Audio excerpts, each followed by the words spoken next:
Up to now, the stories I've shared with you were born from ancient pacts, from whispered legends and fears, hidden in the folds of folklore. These were secrets guarded by communities, by families, by traditions.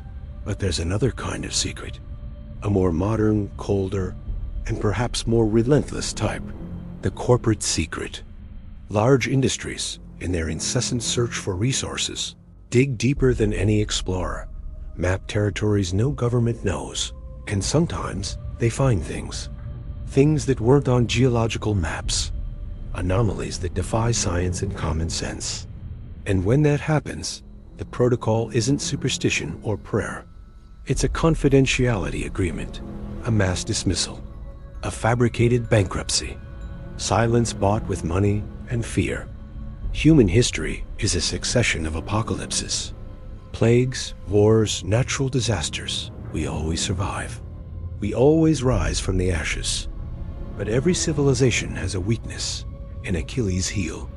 What if, one day, the apocalypse didn't come from the sky in the form of a meteor, or from our own hands in the form of a bomb? What if it came from below, from the ground, from the nature we were always so sure we dominated? The story I'm going to tell today is not a case. It's a report, the reconstruction of a catastrophe, the chronicle of the fall of a world that was almost identical to ours, but which made a fatal mistake.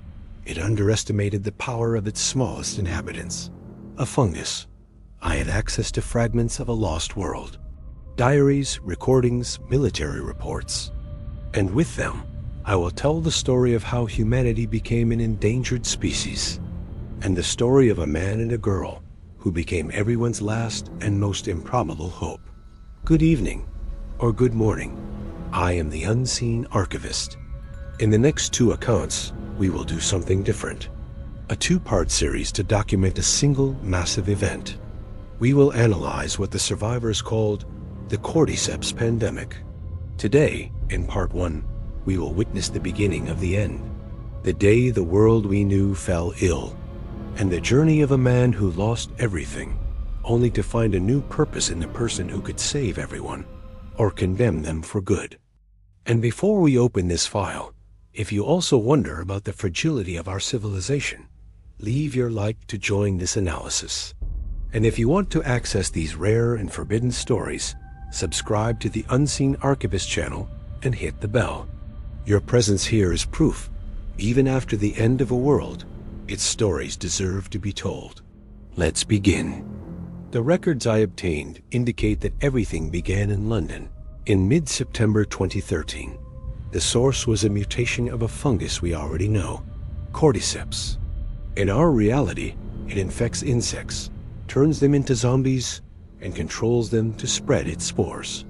It is a horror of nature on a micro scale. But in that reality, the fungus made a leap. It learned to survive in the human body. The cause of the mutation is uncertain. Reports speak of contaminated crops in Europe. The fungus entered the human body through food. Once inside, it lodged in the brain, growing, replacing the host's thoughts with a single primitive instinct: to spread the infection. Contagion was not airborne, but through fluid exchange. A bite, a scratch with nails dirty, with infected blood. The first cases in cities like Manchester were treated as a new variant of rabies. Riots, inexplicable violence. But in a few days, the truth became clear. It wasn't a disease. It was a takeover. The infection had stages. In the first, the runner, the victim still looked human, but lost all rationality, becoming a creature of pure speed and aggression. Weeks or months later, the fungus grew through the host's face, destroying its eyes, creating chitin plates. The clicker was born. Blind, it hunted through primitive echolocation, emitting guttural clicks with its throat. Its strength was immense, and its bite lethal. There were worse, rarer stages, like the bloaters, swollen creatures armored by the fungus, which expelled toxic spore clouds. In less than a month, civilization collapsed. Governments fell. The military took control, creating brutally controlled quarantine zones in major cities. The rest of the world became a hunting ground, dominated by the infected and by human survivors who, often, were even more dangerous. This is where our story finds its first protagonist, Ethan. Records describe him as a man in his 30s, a contractor, a single father. On the night of the initial outbreak in Manchester, he lived through hell. The fragments we have of that night tell the story of a desperate escape. Ethan, his brother Liam, and his 12-year-old daughter, Daisy. They try to flee the city amidst the chaos, car accidents, neighbors turning into monsters. The tragedy that would define him forever did not come from the hands of an infected.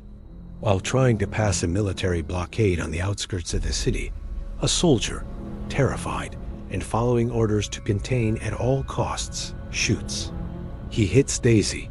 Liam's diary, found years later, describes the scene. Ethan, holding his daughter in his arms as life drained from her. The sound of his scream of pain, a sound that, according to Liam, broke the man and left only the shell. 20 years later, the shell Ethan lives in the quarantine zone of London, a walled place governed by martial law, food rationing, public executions, and the constant fear of an internal outbreak. Ethan was no longer a father. He was a smuggler. Cynical, brutal, hardened. He and his partner Chloe did whatever it took to survive. They smuggled weapons, medicine, food. He was a man who had lost the capacity for hope. The world, for him, had ended that night 20 years ago. He just didn't know he was about to find a reason for the world to begin again. The mission that would change everything seemed, at first, just another job. Ethan and Chloe were sought out by Eleanor, the leader of the Fireflies in the London QZ. The Fireflies were a revolutionary paramilitary group fighting against military oppression and seeking a cure for the infection. For Ethan, they were just another client. The mission: to smuggle a package out of the QZ and deliver it to a group of Fireflies at a meeting point in central London. The package was a secret. The payment was substantial, double their rations and an arsenal of weapons. Ethan and Chloe accepted. They meet Eleanor in a hideout and discover that the package is not a what, but a who. A girl, 14 years old. Her name was Ivy. Ivy was an orphan, born and raised in the post-pandemic era. She was sarcastic, rebellious, and full of a rage that only loss can generate. Ethan hated her the instant he saw her. She was a reminder of everything he had lost. The escape from the QZ was a chaos of sewer tunnels and military patrols. And it was outside, in an abandoned building, that the truth about Ivy was revealed. And the job became something much bigger. Here begins what's truly scary. They are cornered by a patrol. In the confusion, the soldiers scan all three for infection. Ethan's scanner is clear. Chloe's clear. Ivy's beeps red. Positive. Ethan panics. He was going to kill her right there. But Eleanor intervenes. "Wait," she shouts. "Look at her arm." Ivy shows the bite.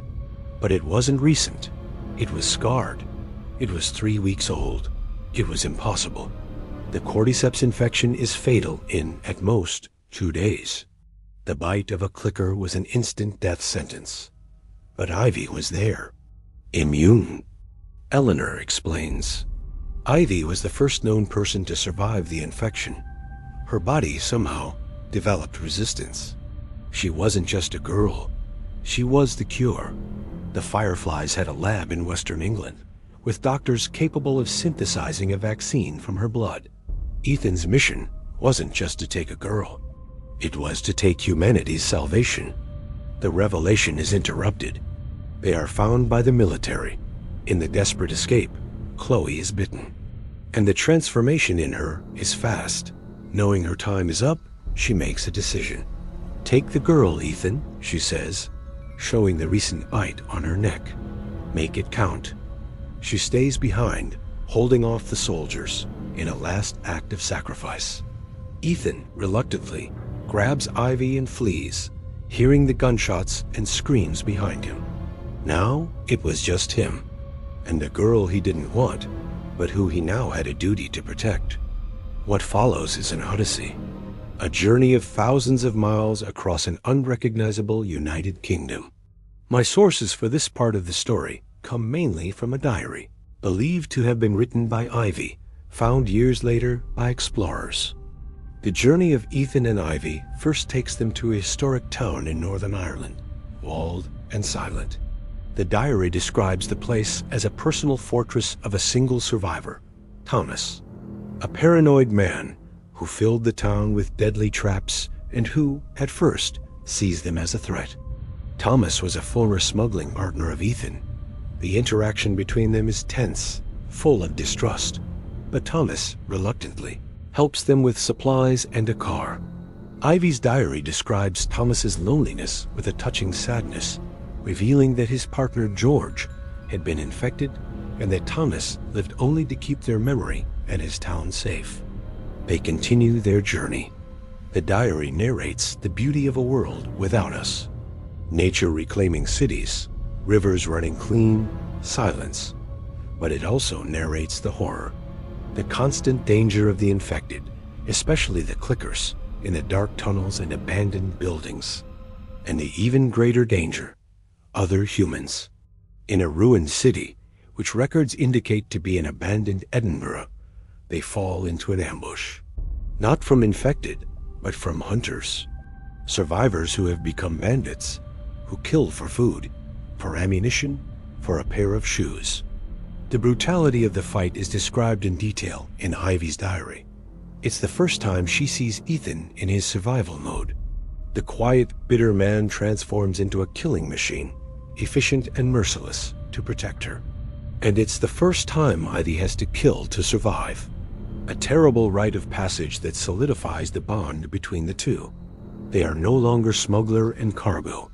They are protector and protected, father and daughter. The journey continues. They find Ethan's brother, Liam, who lives in a functional community in an old hydroelectric plant in Wales. For a moment, there is peace. Ethan considers leaving Ivy there, safe, but Ivy makes her choice. She trusts only Ethan, and together, they set off for the last leg of the journey, towards a supposed Fireflies lab at a university in Scotland. It is in autumn, with the arrival of the southern cold, that the journey reaches its most critical point. At the university, they find only more death and abandonment, and a map indicating that the Fireflies had moved to a hospital in another city. But they also find a troop of hunters. In the desperate escape, Ethan fights to protect Ivy, but he is caught by surprise. Ivy's diary describes the scene with an innocent and terrifying clarity. Ethan was fighting a man downstairs in a building. He pushed him, but fell onto a metal rebar sticking out of the ground. The iron bar went through his stomach. He screamed. I shot the other man and ran to help Ethan. There was so much blood. He made me get on a horse with him, but he could barely hold on. We rode away from the university, with the sound of gunshots fading behind us. A few hours later, as the first snow began to fall, he couldn't take it anymore. He fell off the horse, unconscious. And it is here that Ivy's diary, the record I am using, becomes merely scribbles of despair and fear. Our story for today ends here in the middle of nowhere, at the beginning of a harsh winter, with Ivy's only protector bleeding in the snow, perhaps dying, and a 14-year-old girl, humanity's only hope, left completely alone to fight a world of monsters.